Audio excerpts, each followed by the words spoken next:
அக்கா கோழி கால் வேணும். குடுக்க முடியாதுப்பா. அப்படி சொல்லுடி என் ஓனர் பொண்டாட்டி.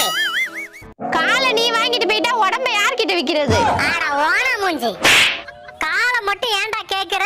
கால்ல தாண்டா கால்சியம் சத்து இருக்கு. அதுக்குதான் கோழி காலை சூப் வச்சு குடிக்கிறாங்க. அப்படி குடிச்சாதான் எங்க எலும்புக்கும் நல்லது, சளியும் பிடிக்காது. அப்படியா ஓனர் பொண்டாட்டி? ஆமாண்டா, அதுக்கு தானப்பா கேக்குற? இல்லக்கா எங்க வீட்டு நாய்க்கு போடணும். நாய்க்கா? அவன் நாக்க நாயுருவி செடியை வச்சு தேய்ச்சி விடுடி.